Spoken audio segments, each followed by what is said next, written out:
front of us, the rail bed, was the most important part of the mine back in the day. It was the only way miners got to their work and hauled all their salt outside. Throughout our tour, we'll be passing by several rail beds and also crossing over them at several points. Of course, to our left is our train ride, and to the right is our dark ride area. All those rails and ties you guys rode on or will ride on were taken from the area that we're headed to. But out this area was mined out in the 40s. Out here, there's 40-foot square pillars supporting a 50-foot square room. Where we're going was mined out in the 50s. Out there, there's 50-foot square pillars and 50-foot square rooms. Of course, throughout the tour, I do ask you to stay seated at all times. And if you do happen to cross another tour, just don't shine your flashlights in their faces and blind them. We appreciate it. If at any point you drop something outside the tram, just give me a shout. I'll come to a stop and pick it up for you. Also, if my microphone cuts out at any point, do let me know. Now, throughout our tour, we'll be passing through a few curtains. As we pass through them, we ask that you raise your hand above your head and pass it to the person behind you so you don't slap in the face with it. Okay?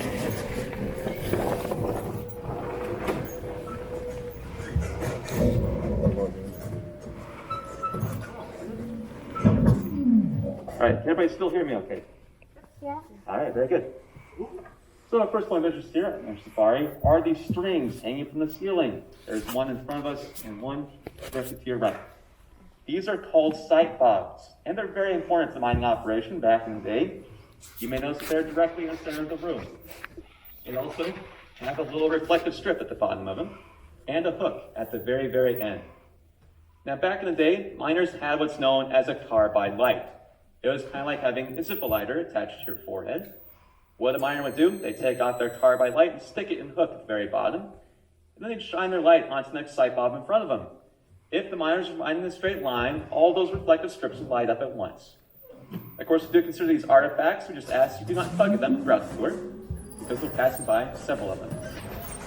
So like I said, behind us was mined out in the 40s with 40-foot square pillars, and in front of us was mined in the 50s with 50-foot square pillars. But in order to make that transition, they had to build these on either side of us, 150-foot long ones called Strataca tractors. Of course, with this added stress being put on the pillars, it's causing the floor underneath us to heave or move upwards. That's what we're sitting on right now, floor heave. You notice off to the right, we're straddling a crack in that floor heave. But this thing has been here for several years. We've done hundreds of tours over them. It's not moving very fast, so it's pretty stable to sit on. Of course, off to our right here, all those cardboard boxes are falling into a crevice that's developing back there. And throughout our tour, we'll see plenty of wooden dynamite boxes. What's cool about seeing them here is because this is the last point in the entire history of the mine where miners were allowed to leave the stuff behind, mining trash. In the 60s, of course, environmental regulations became a thing, and miners had to pick the stuff up. But again, we're in the 50s, going backwards in time a little bit, and so they can leave behind those big piles of stuff. Along with regular mining trash that miners left behind, they also left behind some trash salt. But here's the thing, back in the day, the salt that came out of this mine was used for agriculture, for cattle feed and cow-lays. And salt had to be about 95% pure or higher in order to be sold. So if you guys take a look at this pile to our right, you'll see a chunk of red salt. That's some iron and potassium in it. And right beside us here, as we pass by, you'll see some really black chunks, lots of mud. Of course, that meant the salt was less pure. Because, see, if no cow would lick the salt, no farm would buy it. So, no miner worth his salt would mine it. Nowadays, salt is being thrown on roads, so you don't have anything called trash salt anymore because it doesn't have to be as pure.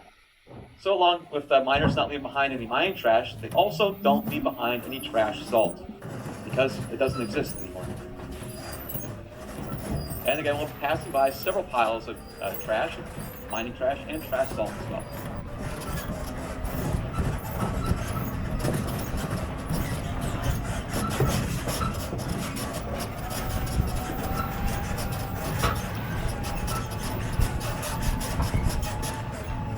Off to our left, you get the first glimpse of the rail bed. Right now we're riding parallel to it, but at other points we'll be making all sorts of turns, we'll be crossing over it. Just keep track of where it's at. Alright, still good sitting in here. Alright. So take a look off to our left. Here we see a powder room. The powder man made a little bench out of a wooden dynamite box to sit on. And he would spend his day unloading all these cardboard boxes of dynamite and starting to load them up for explosives.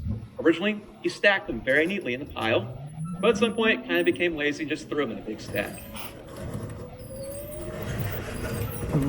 Along streams or mining trash, we'll see some trash salt. Again, too red or too muddy to be hauled topside back in the day.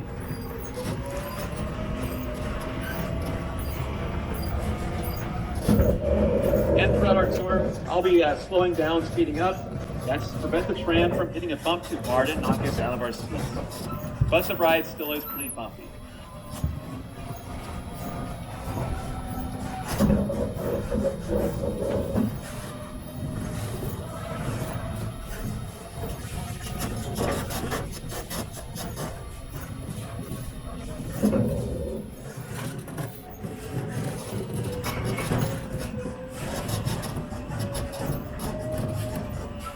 Alright, take a look at this room to our right here.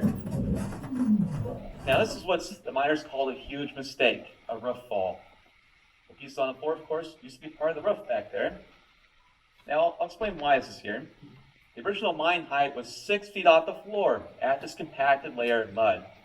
Underneath this layer of mud is a natural separation in the rock salt. It's called a beam layer. So if you mine 6 feet off the floor, that beam will support everything above it, all 650 feet.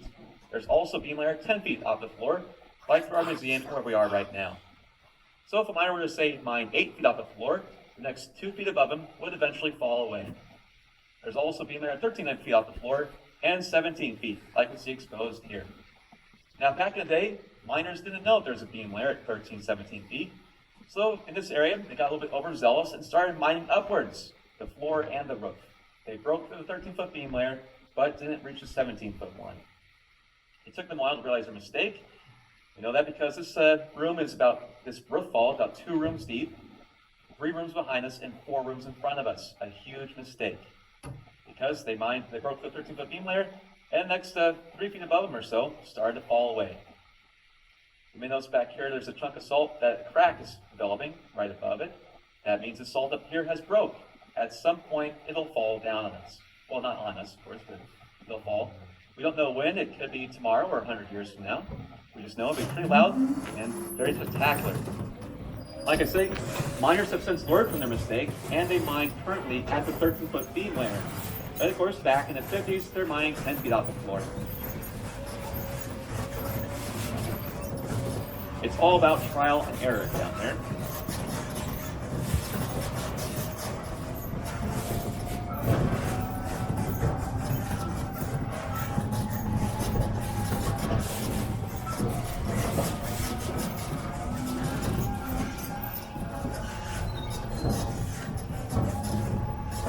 And again, the rail bed is parallel to our left. Let's take the right-hand turn, so we'll be crossing over here in just a second.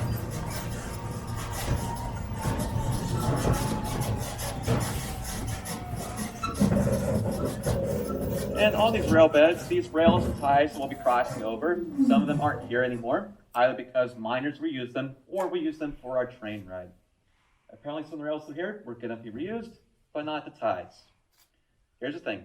Miners are very good at reusing whatever they can because it's very expensive to bring stuff down, especially some solid oak wood ties that they use for the rail bed. They're so expensive that, of course, a miner would drive a stake on the one side of the log. When we move to the next area, they turn it 90 degrees and drive a stake onto that side. Do that enough, and your wood starts to weaken and split, like you'll see a pile of here on the left. That's just some ties that are splitting apart. Again, this meant that these ties had to be abandoned because you couldn't use them anymore. Or we see one set of rails, we see another set has a bypass. Apparently, the ties and rails out here are going to be reused. With the exception of one to our right. We come by every day and water that tie, hoping it'll grow, but it never does.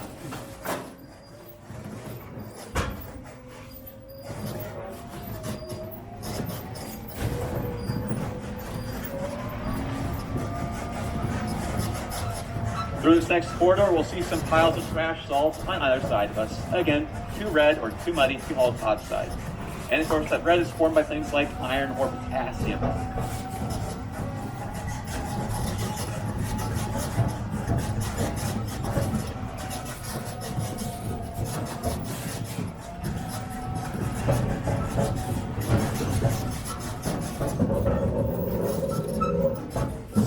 50-foot long pillars. Take a look off to our right here. This pillar ends at the normal spot. But if you kind of follow my laser across the roof, you'll see, that pillar should have ended right here. This is what's known as a stub wall, because, well, that wall looks like a sort of the stub toe. The reason why I did mine's course is because, take a look at that salt. Look how dark it is. Lots of mud, and of course beneath it, some red. Now, at one point, a miner came from behind that stub wall and started mining this direction to see if there was actually any good stuff behind it. Well, if you kind of crane your neck around, you'll see, nope, there wasn't any good stuff back there. Just lots of waste of time and waste of dynamite. Two things you don't want to do in a mine.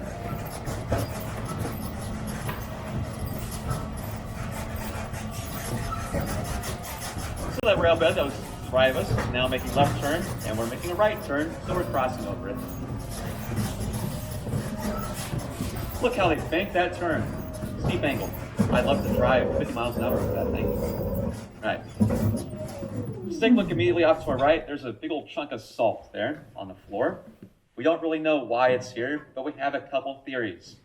In the 50s, the US government was experimenting with nuclear materials and simply store a bunch of waste. They thought, mines closed in on themselves. So in 1959, the Atomic Energy Commission was running all sorts of experiments in our mine to see if it would be a good fit. They needed to test the salt to see how salt would react to different chemicals. They may have used a chunk like that. Now, ultimately, no nuclear waste was stored down here because the mine closed a little bit too slowly. Our other theory is that in the 50s, the Kerry Salt Company was building a new corporate office, and they wanted something spectacular from their foyer to kind of wow guests. We think a chunk like that may have been used. Now, take a look in this room to our right, behind this caution tape. This is the backside of the roof fall that we saw at the very start of our tour. The reason why we have a do not enter sign and caution tape up there is because that roof up there could fall at any moment. So we don't want to go that direction. Thankfully, I'm a good driver, right? Now, through this next corridor, you may notice it's a bit narrower, about 30 feet across. That's because the miners were having the rail bed go through here. And they thought with a narrower corridor, that meant less pressure with big foot on the pillars and less of a chance of a floor heave developing beneath their rail. Turns out they didn't actually have to do that. 50-foot rooms worked perfectly fine. Again, it's all about trial and error.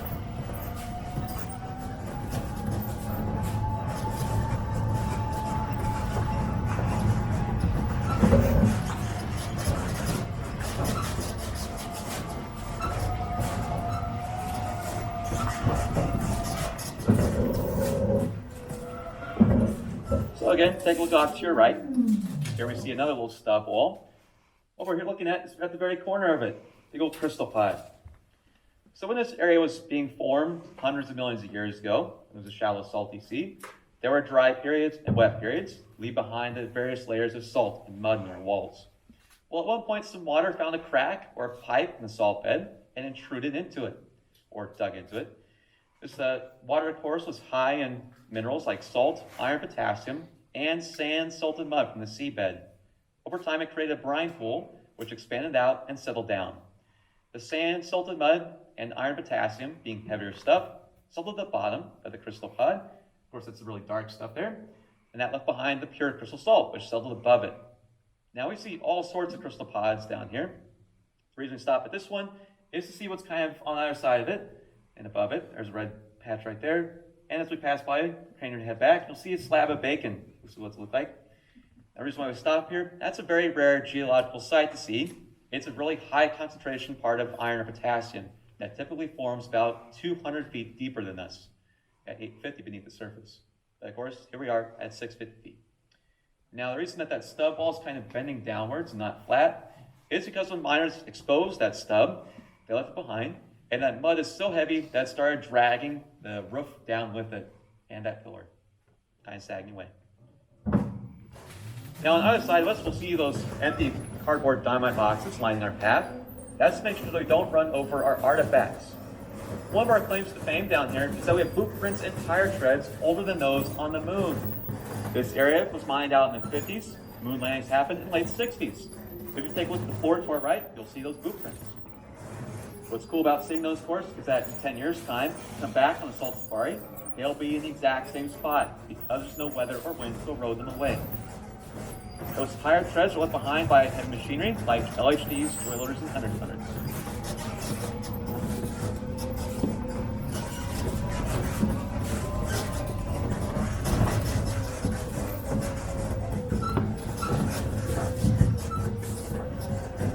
So you may notice that we were kind of going uphill and now headed downhill. Drop my laser. And to kind of get this in your head, that they were mining upwards in this area. Follow my laser across the ceiling here. We're at a 10-foot beam, but as we make our way back, that beam stays the same spot, but the roof and the floor gets higher and higher. We'll talk about why they may have done that later in our tour.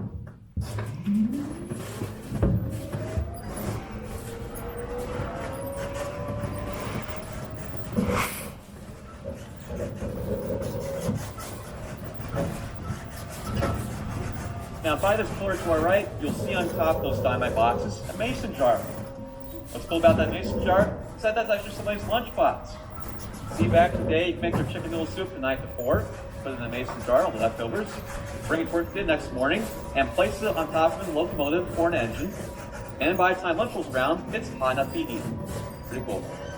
Now, as miners are mining, they're mining entries, like direction we're headed, and crosscuts to left and right of us to form those pillars.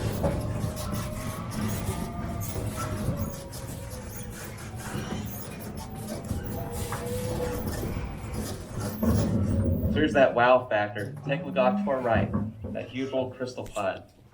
It's shaped like a submarine, so we call this a submarine room. If you talk to a miner who mined out here in the 50s and said, I was at Strataca on July, 27th? And you say, hey, I was at the submarine room, they know exactly what you're talking about. Pretty cool landmark. But here's the thing, it's pure crystal salt. Why didn't the miners mine it? Well, if you kind of take a look to our right and in front of us here, look at this salt, how black it is. Lots and lots of mud. They realized it wasn't worthwhile to keep blasting this direction if they had to take that mud along with that just little tiny crystal pod with it. It wasn't worthwhile. Now, it took them a while to decide this.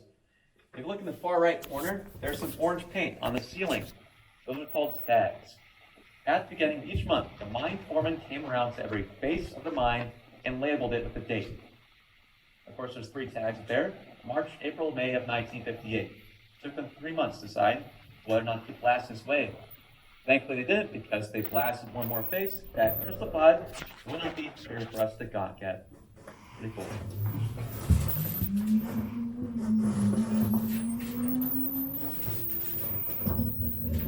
Now, in those crystal pods, that crystal salt that you see is about 99% pure, which means it's good enough to be consumed, but we don't have to do that, of course.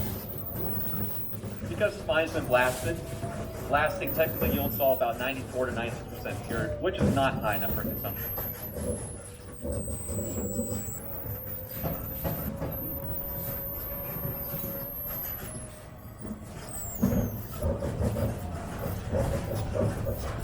Now right through here, I'll have you guys take a look at the roof. See how messy and blown out everything is.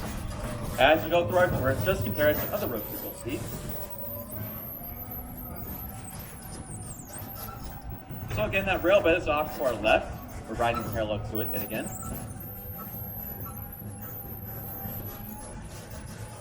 And we are headed eastward. Of course, we're mining as miners were, heading the direction that the miners were going at the time.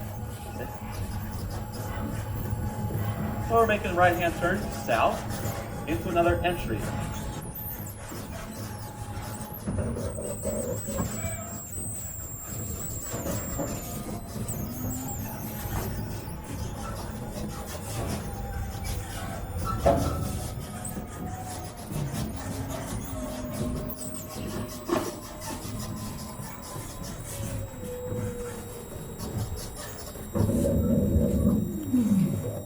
So off to our right, we see a pipe. Here you very clearly see where water found that crack in the salt bed and intruded into it, leaving behind that crystal pod, and of course sand, silted mud underneath it. There's also, right by this pipe around the floor, is a big old pile of mud. Of course, when the miners exposed that mud in the wall, that began to dry out, leaving behind the pile. So we know that if we see a pile of mud on the floor somewhere, we know there's a pipe right above it. As you pass by on the floor in the corner, you'll see there's a crescent-shaped pile of mud, which means, of course, right above it, a crescent-shaped pipe.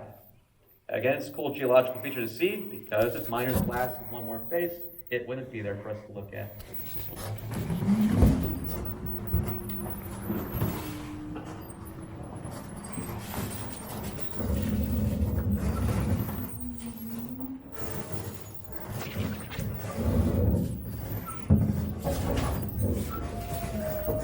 Now this next section, here the floors are the worst that they'll be in this room.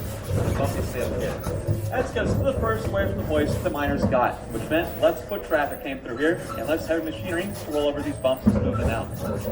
When you guys do go on your dark ride, compare it to the floors over there. Of course, I've driven over floors in the dark ride thousands, if not millions of times to smooth them out.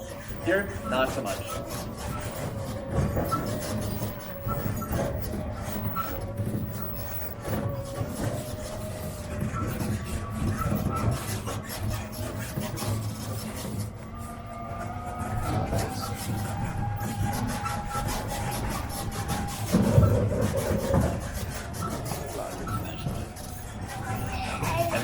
We're now headed northward. I've been wearing this hard hat for a long time.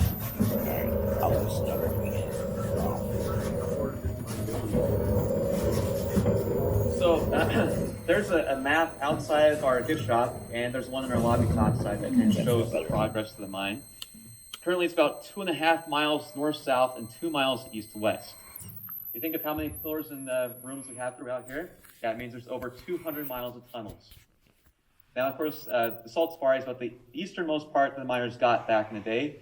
Miners are actively working about 2 miles to the east of us, almost directly. But there's a 300-foot long wall separating us from them, pretty much, and another 2 miles. Take a look off to your left here along this pillar. There's a bunch of little holes. So occasionally, miners came around to do some core sampling to see how pure the salt was they were mining through. What to do? The driller would start drilling out a hole, and somebody would right beneath that hole with a bag to catch all the loose salt that fell out of it. They label that bag with the depth they found it from and take it topside to run some tests on it. They found that the salt up here was pretty pure. It's white and shiny, but as they made their way down, it becomes white and dull. Down here, there's a lot of calcium. Now, this may have been the reason why miners were raising the roof and the floor in that previous area. They wanted to avoid that calcium. Of course, seeing it be patched it down here meant that the salt was getting less pure, and also calcium is terrible for their machinery, even worse than regular rock salt is. So they wanted to avoid it as much as possible. Turns out miners didn't actually have to raise the floor or the roof because that patched calcium was smaller than they first realized. Today, of course, miners stayed pretty constant at 650 foot level because they don't need salt to be as pure.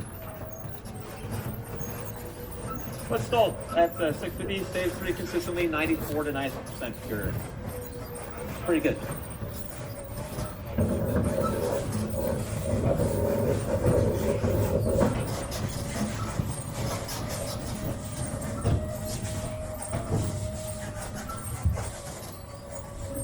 Now I've just realized that through the entire tour I've had my parking brake up.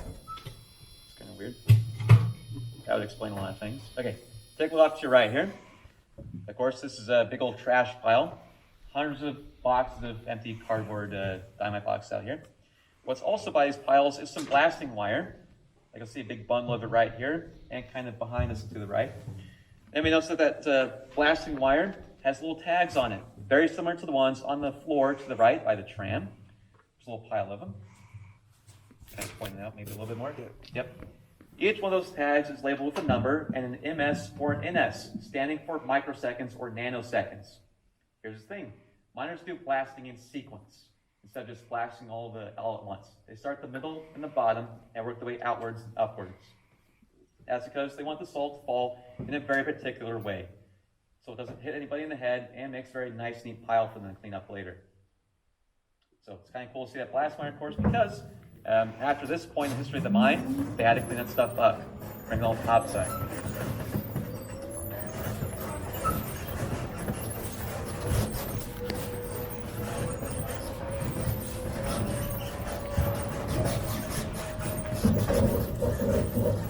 So if you take a look off to your left, obviously the rail bed came through here at some point. course, back to left meant back to the hoist, and to our right is where the miners were going.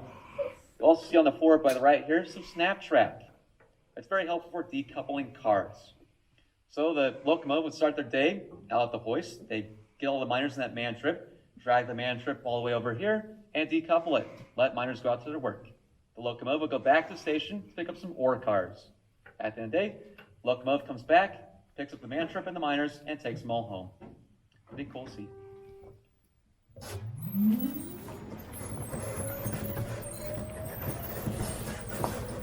So if the miners were let off to work in that past room, where they were working is the next room, right to our right.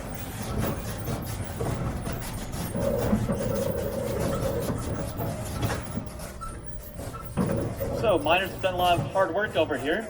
They've done the undercutting, they've rigged for the blasting, and of course blasted. Leave behind this big old pile of muck to our right. Now why did we leave this? Well, it's about $12,000 worth of salt out here, but it's not too muddy or too red. It looks like regular old rock salt throughout the entire course of the mine. And of course, after they've done the blasting, that's the last thing they do at night, and they come back in the morning and pick all this stuff up. But they didn't. We'll talk why in just a second. Of course, we started seeing a single shot room. It's a double shot. And if there's about $12,000 of salt in that past room, it saves money. In this room to our right, and of course that means about $24,000 and $30,000 over here. Now miners are very efficient. They mined out the entry and the crosscut at the same point, leaving behind the next pillar, or starting of one. Of course, left behind all the salt. Why did they leave it? Well, it's because miners crossed the road. You see, in the United States and Kansas, the landowner above us owns all the mineral rights down beneath them, down to the center of the earth. So they crossed the street. The guy on the west side of the street said, "Go ahead and take my salt." Guy on the east side of the street said, "No, I'm not going down there myself to get it, but you can't have it either." So they did all this hard work and realized they crossed that street, and they couldn't take it up anymore because if they did, they'd be committing a crime, stealing somebody else's minerals.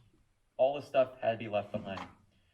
Miners have since gained the mineral rights to that area, but they won't come and pick this stuff up because it's not worth it just for $30,000 for the salt. They've already moved all the infrastructure out of here, and of course, it's part of the museum. Now, right in front of us, you'll see this big old chunk of salt. Well, it's left in front of us. A couple tons worth of salt. That blast is so powerful that blasts this piece of salt from the wall right over there. Huge, huge explosion. Now I'll be making a quick phone call just to check in on time. It's also a good time to ask, what's everybody's favorite pizza topping? Maybe we can get some pizza. What's your favorite topping? You don't know. No pizza then, please. Indecisive. Salt's far right top side.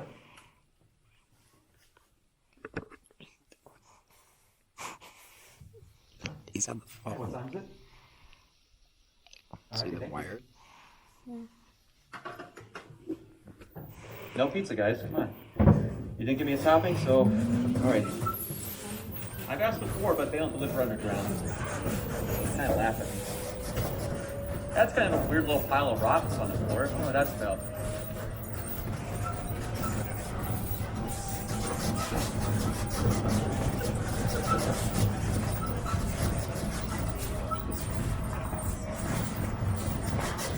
So of course we're going into another entry. Miners are blasting this direction.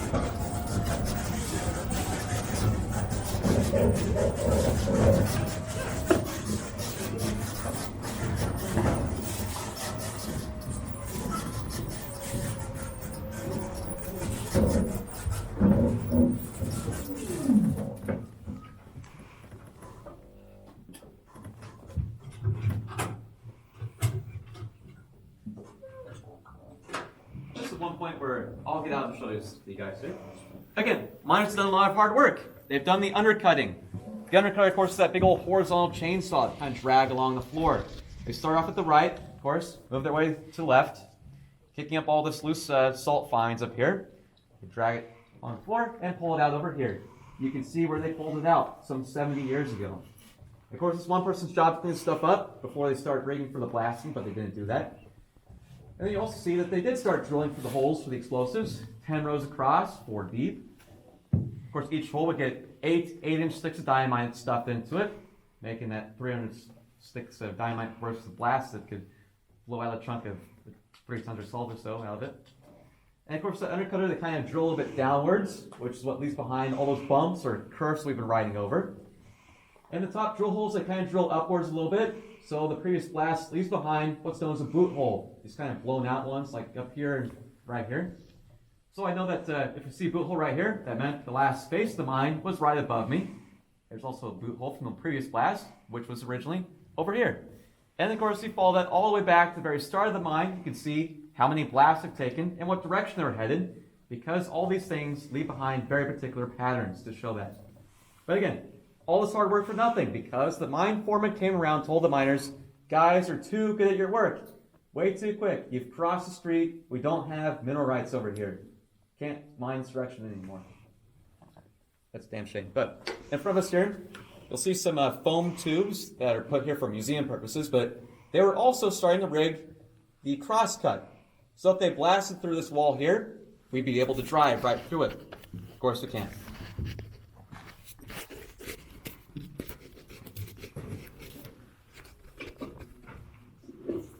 Now also, is anybody's flashlights going out? Are you all okay? All right. Well, we'll ask you to kind of shine them off to your left here.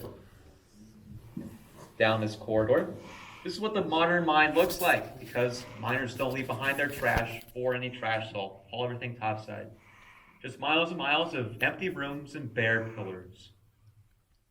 Kind of spectacular and really pleasant, in my opinion. Anyway, I'm getting sentimental. Moving on. Okay.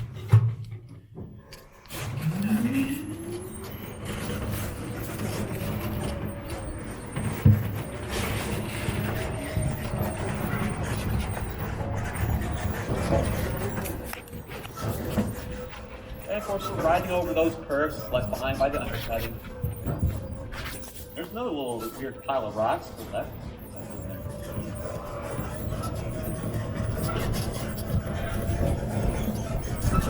Now, if you're paying attention to the roof and the floor, you'll see how clean this stuff is and how smooth the floor is as well. That's because this part of the mine, we hired a very experienced driller. He was actually the right-hand man to General Patton during World War II. So we hired him at Hutchinson Salt Company. We're actually at the end of his career where he was the most experienced. As we make our way turn to the west here, we'll go backwards in time, back to the hoist. Which means that he got less and less experience, which means less cleaner ceilings. But you'll see all those boot holes that they made. If you kind of shine your lights ahead of you, you'll see those boot holes line up almost perfectly.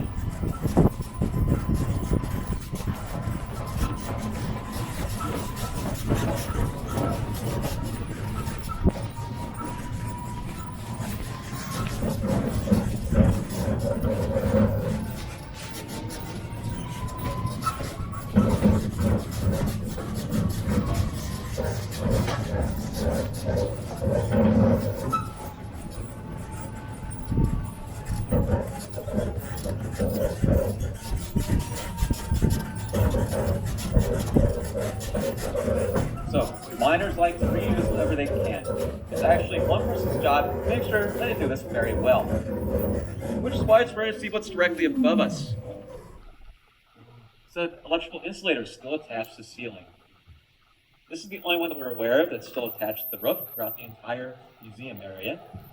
This guy wasn't very good at his job because he also disassembled one from the roof and just left behind by the pillar on the floors. Similar to see. Of course, the front two power things like light bulbs and small machinery, while the back three power things like the LHDs, boilers, and locomotives. Now, the reason why those rooms that we just passed were so bare was because the miners dragged all their trash salt into this room to our right.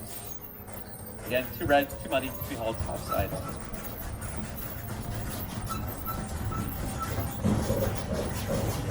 Now in front of us, as past light will be on the right, you see a passenger depot where guests back in the day were allowed to go to the active mine phase and interact with miners. One guest who came down here was a photographer for National Geographic magazine. We know he was here because, as we see on the floor by this next pillar, he left behind some empty film cartridges. And on the floor by this pillar an empty carton of cigarettes. Pretty messy guy. Of course, what he came to look at was what's right to the right of us here, that crystal pot. Actually, he wasn't here to look at the crystal salt. He was here to see what's directly beneath it, red anhydrite. Again, it's very rare to see such a huge chunk of that stuff this high up. Typically forms 200 feet deeper. So if you look through your Nat Geo magazines from back in the day, you'll be able to see a picture of that exact crystal pod. Now, this is one point where I'll ask you guys to turn off your flashlights for just a second. I don't know how to turn it on. Little button on the back of it. There we go. So, of course, my laser's up here on this nice dull salt. Let's make we're in the crystal pod. I can switch the battery. Half the time this happens to me. I don't know why. Ugh. Building tension building.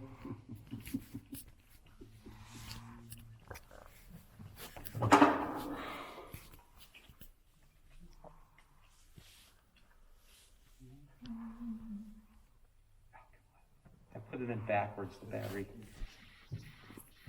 Come on, man. Everybody's looking at you.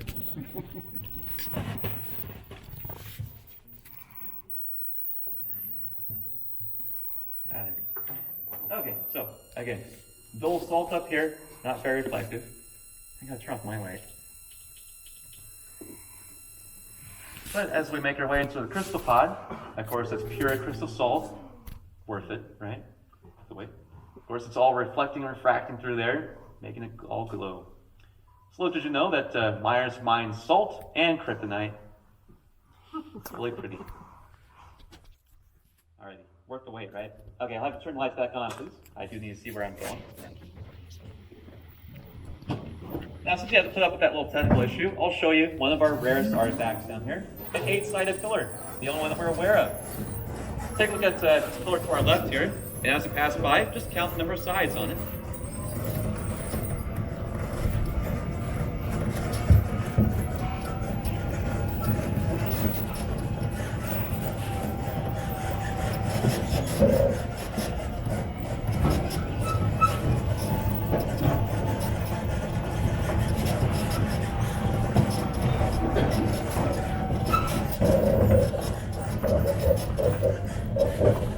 Now, of course, we call that our 8-sided pillar because we just drove around it twice.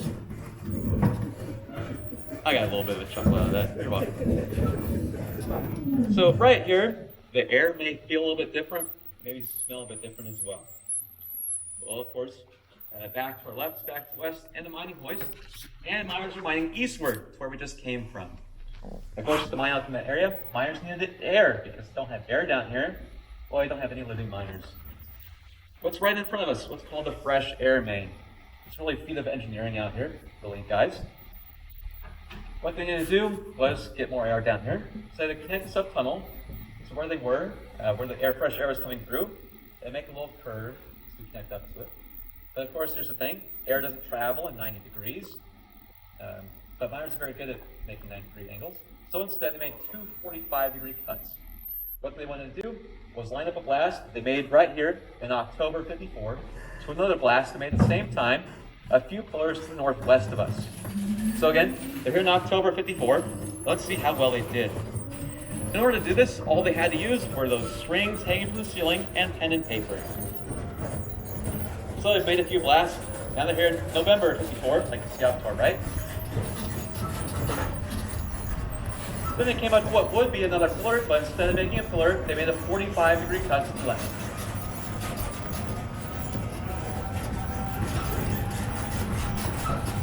Now we're here in December '54.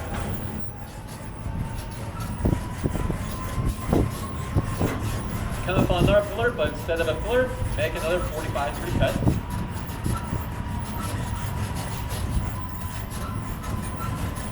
Now we're here in January '55.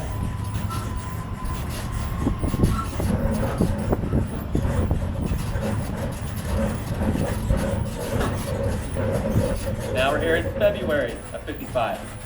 So, if the miners have done their math correctly, the next blast they take will put them right back where they were in October. So follow this wall to our right as we pass underneath this arch and see how well they did this. Of course, we're in February '55. But if you take a look off to your left, They're right back where they were in October of '54. Now, us today, of course, we have digital mapping and GPS, very helpful stuff, so this seems as impressive. But again, all we had to work with was pen and paper and sight box. Now, what you might be hearing right directly in front of us, behind that curtain, that's where Bolton Storage has access to the stuff that they store there. They're currently moving around their LHD over there. It's kind of smelly. That's what you're smelling over here, and it's what you're hearing them use. Also, up to your left, you'll see a carbide tag. So, of course, like I said at the very beginning of this tour, miners had carbide headlamps that open flame on their forehead. Before they started using paint, they just take out their headlamp and burn it into the salt with date. That's a 6-1 and 54. It's very faded. It's faded, of course, because it's the fresh air main, which means air blows by it all the time, starting to go away. This is the last known one that we have down here. Because shortly thereafter, they started using red paint for a few months and orange paint.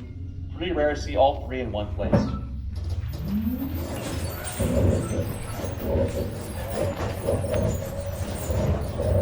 Which lights on we're going to see what's directly to our right in this room. Again, we see a carbide tag, a few months of red paint, and one with orange paint. Again, fresh air goes right behind us, not so much in this room, so it's pretty well preserved. Now, all of the air that we're breathing down here comes from that curtain in front of us, where you see that big crack in it. That's the fresh air that we're breathing right now. It might smell so funky.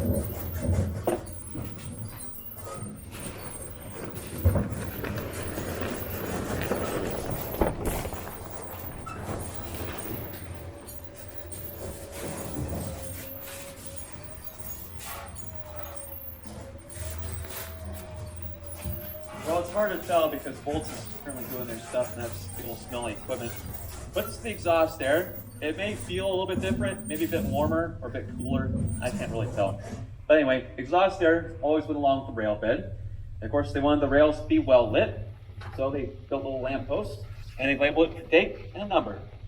So if the engineer had a technical issue, he could call topside, say, "I'm at lamppost 16, send help," like mile markers on the highway.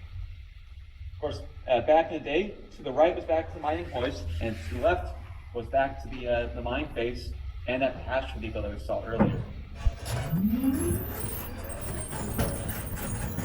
And also, the salt dust through here is pretty thick because, again, Bolton Storage is using their LHD, and it's kind of picking up a lot of dust and just throwing it over here, pretty much.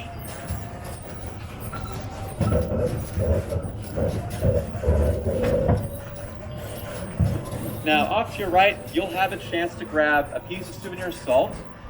There are a few rules. Just stay in between these two pillars and don't climb too far up on these piles, because they're pretty unsturdy. You're welcome to pick up a piece of salt about the size of your hard hat, or smaller, of course. Now, on your dark red, you'll also have a chance to grab another piece of salt about the size of your palm, so it's not your last chance. You guys can exit off to your right.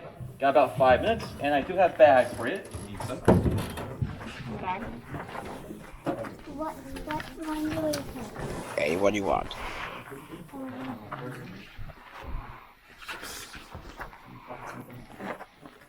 Yeah, that looks good, right?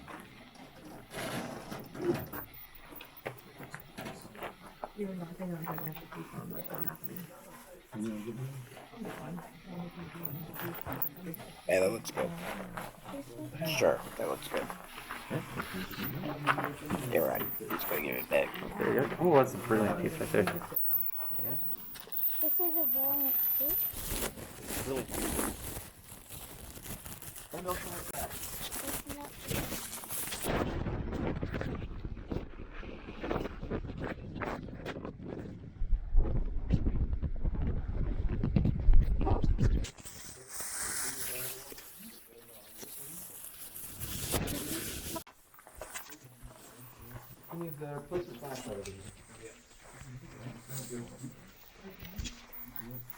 These are newer batteries.